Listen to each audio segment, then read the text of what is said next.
California edition. I'm Brad Pomerantz. Our guest, Mark Rocha, he is the president of Pasadena City College. And I must say, congratulations are in order. I know that you were a big supporter of Proposition 30. That was the tax initiative that passed in November with over 55% of the vote. The last time we spoke, I think it's fair to say we both thought it would probably get 55% on the no side. What happened? It's all good news. Thank you, Brad. Sure. Well, what happened was we got the word out, we got the story out of how important access to quality higher education was, not just in this area in Pasadena, but all throughout the state. Right. And the voters responded.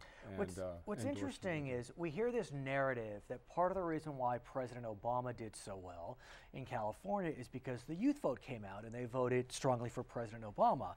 We're also hearing a narrative that that's part of the reason why Prop 30 passed. Do you buy that narrative? I do, because I saw it at work on my campus. Literally. And I congratulated our associated students. I have never seen students so catalyzed. They were out there with their voter registration drive on campus, all the conventional ways. But what's new is the social networking. They really, it was the first PCC Facebook campaign. And what's also remarkable is, as you probably know, the Secretary of State, I think around September, launched an online voting registration system. Yes. And we know that it was quite successful. I think over 1 million registered, and I think about 60% of those were under 35. Yeah. So presumably those folks would have been in favor of Prop 30, I'm guessing, but that's my guess, the studies would indicate as such. Sure. That being said, we know that what Prop 30 does, and I've used this metaphor before, is it stops the bleeding. It doesn't give you new blood. Is that right? Well, it does. It's a big help. It's a big help. I don't want, you know, in one sense, obviously, as an administrator, I always want to manage expectations. Of course, fair enough. But on the other sense, it's okay for a little while to just say 3 cheers. Right. Because at least at PCC, this restores $7 million to my budget this year. Is that a lot? It's a lot of money. It's about, on a $109 million budget, that's a lot. Yeah. So that means I'm going to be able to restore about 700 classes to students. Thousands more students will have classes in just the next 6 months. But the best thing about Prop 30 is that gives us a stable window of 5 years of funding, so that our funding won't go down, so we can begin to do some planning.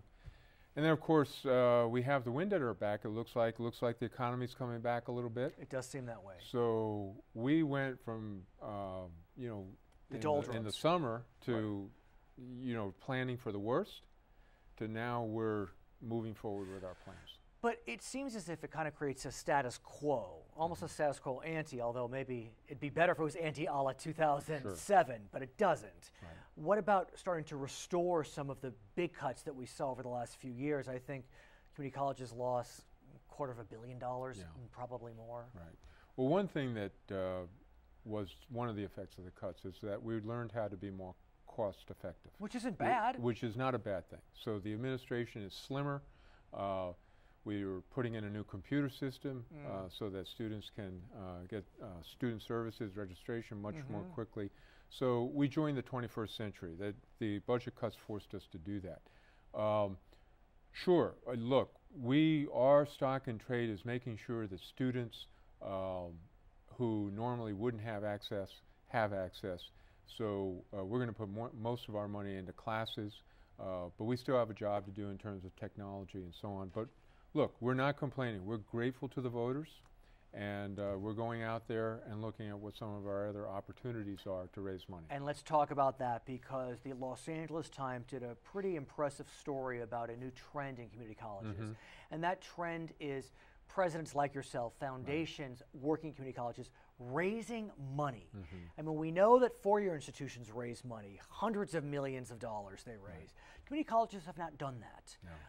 But they're starting to, and PCC actually is considered one of the strongest in that area. In 2011, PCC's foundation raised $2 million. Yes. I understand this year's even better. Yeah, no, even better. Well, that article that you referred to, and I'm doing some bragging here, actually used PCC as the example. Right, that's what I'm saying, exactly. Got a great executive director, Bobby Abram. Right. Yes, you're right. We never were in this area the way four-year colleges were. Right.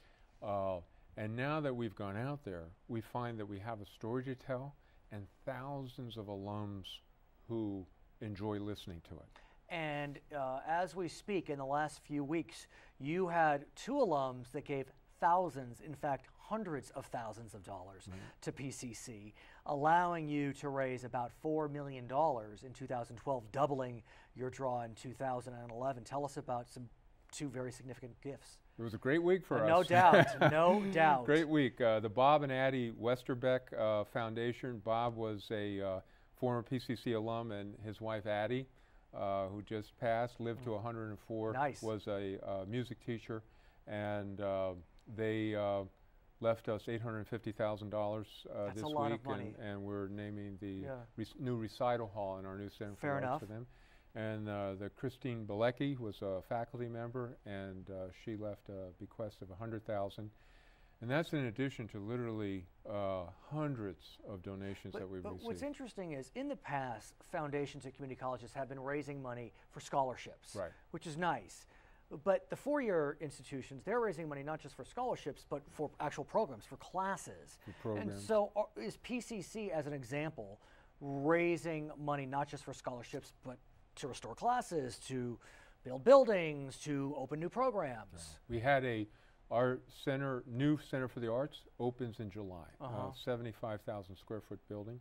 And we had our first capital campaign, Center for the Arts, and we've hit $3.5 million and for naming of various rooms and facilities. Nice. And I should also go back. I'm Please.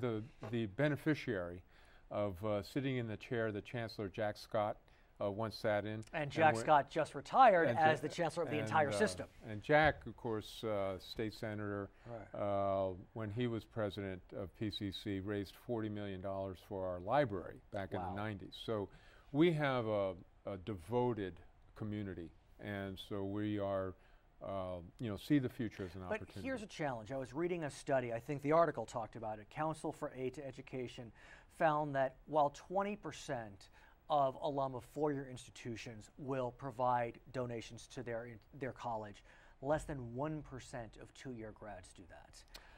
So Well, how do you change that change the story, change the vernacular, change patterns? Right, and I think that our hypothesis, Right. is that they haven't been asked. Right.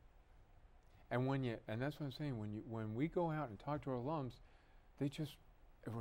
they're happy to hear us. They're happy to see us. So, but what's interesting, and this is an embarrassment of riches at some level. I mean, I'm being a bit of a sycophant, but PCC is quite an institution. I mean, of the 112 community colleges in the state, PCC is right up there. Other community colleges don't have a certain cachet. So you'll have a fairly easy time, but there are some great community colleges that just don't have that same cachet. And how do they manage? Well, I used to be at LA, a president of West Los Angeles College. Every community college has their community and has alums. But that's an example. Well, I live near West LA College. It's sleepy. I mean, forgive me, but it's sleepy. Sure. PCC not sleepy. Right. And so what does West LA do to kind of, they're competing against Santa Monica and PCC and, all of them. Right. You have to form your community. Right. And it starts somewhere. And we were pretty successful in raising some money at West, but it's a ground game. It's a relationships game. It's a hard work game. It's getting professionals in who can do the work in the community and tell the story. And it's also involving your faculty and staff. They're not used to it. Because they're the ones who have the relationships out there in the community. And but so, it's not something that's in their constitution. It's something that's never been done. But that doesn't mean it can't be done. That's right. And it will be done. That's right. His name is Mark Rocha. He is the president of Pasadena City College. When we come back, we'll be speaking with Anita Quinones-Gabrielian. She is a trustee with Glendale Community Colleges District. I'm Brad Palmer, so we'll be right back on Charter California Edition.